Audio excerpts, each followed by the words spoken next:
Well, let's get more now, and we can cross to San Francisco and speak to journalist Ava Homa, who is the author of Daughters of Smoke and Fire.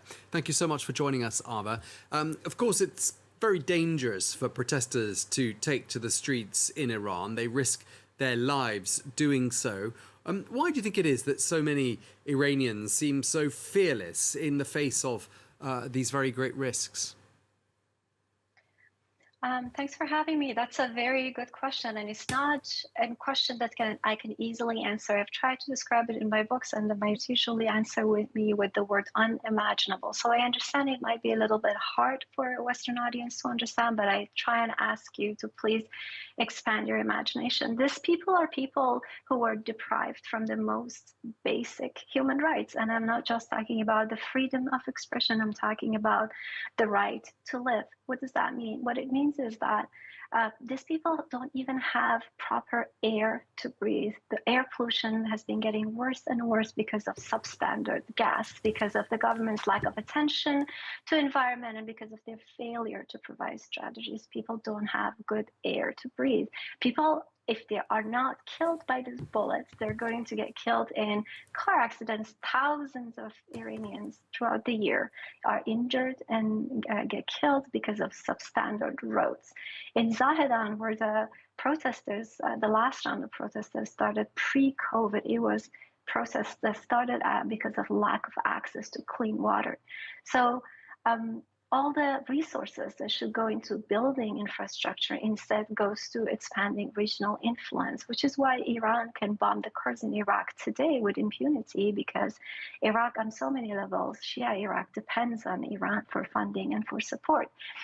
So what I'm trying to say is these are people who have really very little to go back to if the protests are died out. These are people who, because we know humans are resilient and adaptable and we can adapt to a variety of situations, but the situation keeps getting worse and worse and worse year after year. And the problems of pollution, unemployment, all of those things that affect the entire country affect Kurds tenfold, because we know that Kurds make up a small minority in Iran, 10 to 15%, 10 to 12%, according to academic speculations, because we don't have clear, reliable census, but they're always a majority among political prisoners.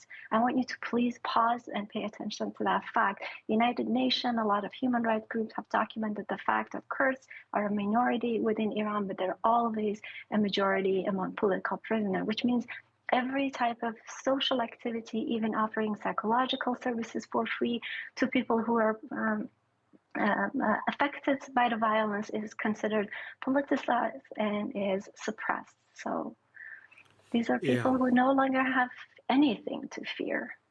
Absolutely. I mean, a sense that perhaps there's nothing to lose by taking to the streets and risking, as we've been saying, a huge amount by doing so.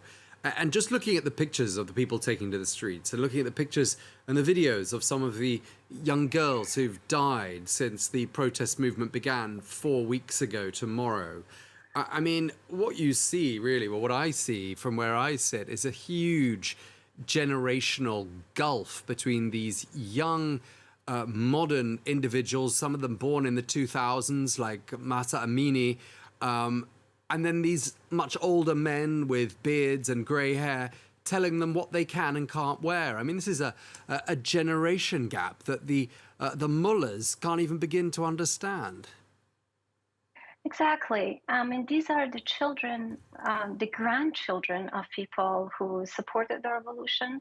When my generation, and I'm considered the parents of this generation that are on the street though, when we were standing up against the government, we lacked social support. But this new generation has a lot of social support.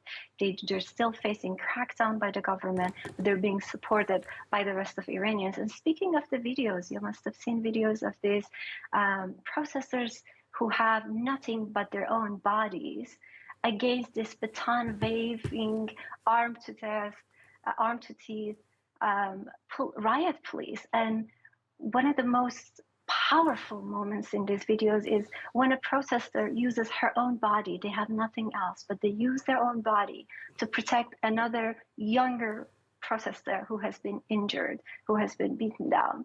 So There is generational support between the people today. Grandparents are supporting their grandchildren. Parents are supporting their children. The children are taking to the street with the support of these two generations. But the mullahs continue to use resources to harass people on a daily basis. I mean, just imagine if the money that goes into creating morality police, into sending them across the country to harass people over their hair and their headscarf, if only those resources went into creating a better future for this generation that have been taking on the street, we wouldn't be facing so much violence and bloodshed today.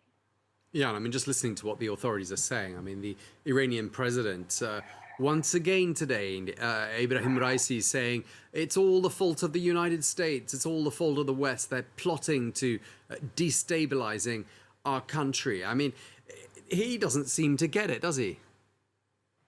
Well, I'm sure he gets it, but he can't admit to this is our fault and we have caused this. So it's easier to point a finger at other countries and saying, blaming the Western countries and Israel for what is happening, because they don't have the courage to understand how much they have pushed their society to the brinks. They lack the courage to admit failure, to admit giving people even the most basic welfares in life, basic freedom in life. Just lastly, before we finish, Ava, how do you see things going from here? Where do you see this protest movement going to? Do you think it will eventually just fizzle out as previous protest movements have in the past, or is there something different about this protest movement? What is powerful about the protest is how many times, as I've been talking to people recently, there are a lot of lawyers, there are a lot of psychologists and therapists and counselors who are offering their services free of charge to the protesters, the family of the protester, and people who have been affected by the violence. So protests might have a shape that media pays attention to, media likes to, and is able to record and document what happens in the street, but there is a lot that is happening behind the scene that is not easily recordable and reportable.